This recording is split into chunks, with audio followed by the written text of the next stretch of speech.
Howdy Ranch Hands, my name is Sarah Harris and I'm an Oklahoma 4-H STEMist. One of the most reminiscent moments of summertime is the smell of food cooking outside on the grill. The thought of a summertime meal is likely to make you excited as you crave the satisfactory taste of steaks, hamburgers, and hot dogs galore. Odds are that you've at least heard of MyPlate, which is a guideline provided by the USDA for maintaining a healthy diet.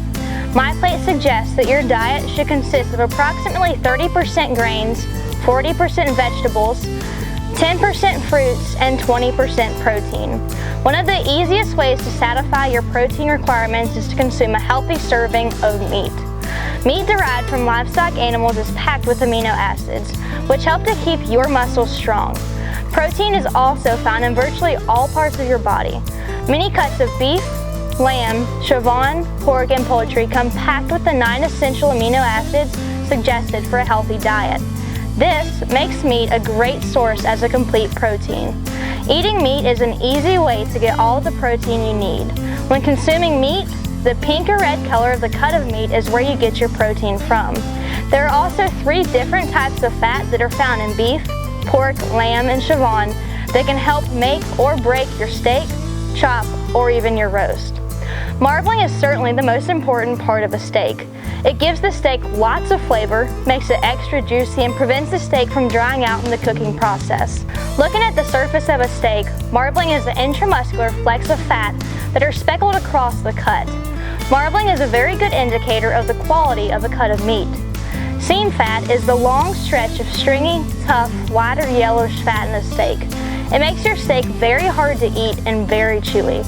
When selecting your cuts of meat, you probably don't want a whole lot of extra fat. Exterior fat is the fat found along the outside of the steak. You really don't want a whole lot of exterior fat either on your steaks because the excess fat has no nutritional gain. As you review these different cuts of meat, look for the marbling, the seam fat, and the exterior fat that's on the cut of meat. Do you know any of these cuts? Have you ever had one of these steaks? Howdy Ranch Hands, I hope you guys are ready to get cooking because right now we're gonna make our very own T-bone steak. And you guys, the only supplies that you need for this is some sort of colored molding clay, a plate, and a plastic knife if you wish. So the very first part in making our T-bone steak is making a T out of our colored clay. So we're gonna use the color blue to display this. So you start out by making a T. And while you're making this, your T, you're gonna want to be about 1/2 inch thick. And you can make it as long as you'd like.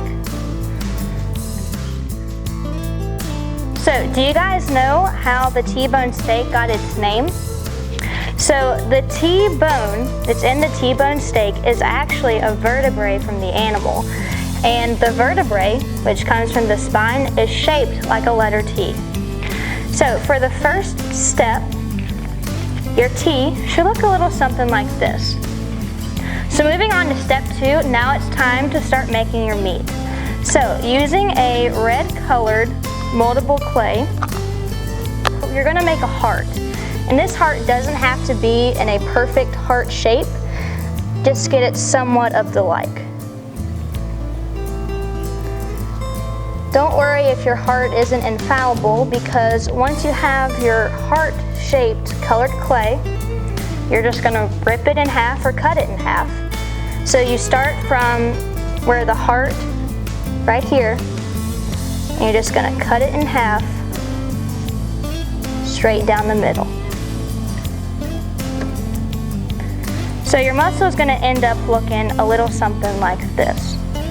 So now, you'll put this part on the right-hand side of your T-bone. And so like this, it's not gonna fit perfectly. So all you need to do is just push it down a little bit until it fills in and touches. So our T-bone steak is about halfway done, but there is another half of this steak that needs to be done. So get out your red colored clay again. And this time, we're gonna go a little bigger. You're gonna wanna make a large rectangle, once again, about 1/2 inch wide and then as long as your T-bone steak is, as long as your T-bone itself is about. So once again, don't worry if it's not a perfect rectangle because we're going to do a little bit of manipulation. So keep on stretching it.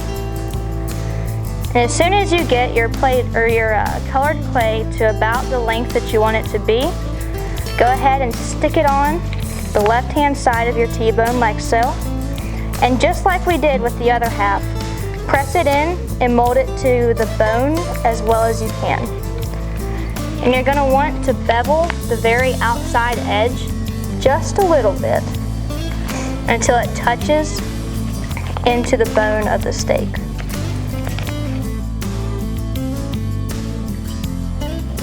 Just like so. So as we talked about in our lesson, the most important part of a steak is actually the marbling because it gives your steak the best flavor. So I don't know about you guys, but I love a high choice or a prime steak because that's the highest quality grade that you can receive. So now we are going to put our marbling, which is the intramuscular flecks of fat in the steak, into both sides of it. So we'll start out with our half heart and just pinch out little bitty pieces of white and put it in.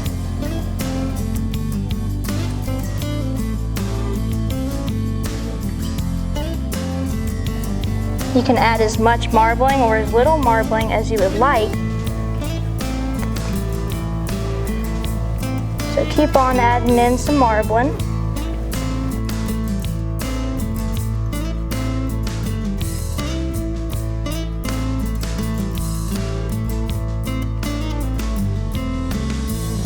Until you think you have enough marbling in your steak to make it taste good. So marbling is the good type of fat, as we discussed, but there are two types of bad fat. So using your yellow colored clay, you're going to make your seam fat and your exterior fat. So let's start out with our seam fat. Seam fat is the long, stringy part of fat that is found within the muscle. And this is the kind that's really tough and it makes your steak chewy. So I want for you to roll out a long string of your colored clay. Make it as thin or as thick as you'd like.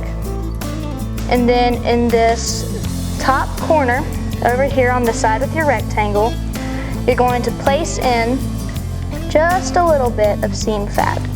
And it'll go from the top of the bone to about, an eighth of the way down, to look like so. And then everybody's least favorite type of fat on a steak, your exterior fat.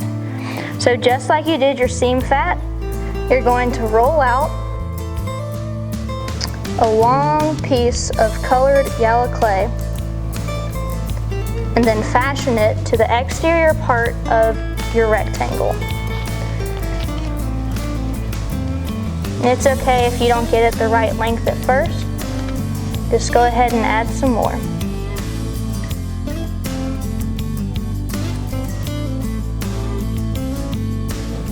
And here we have a finished product of a colored clay T-bone steak.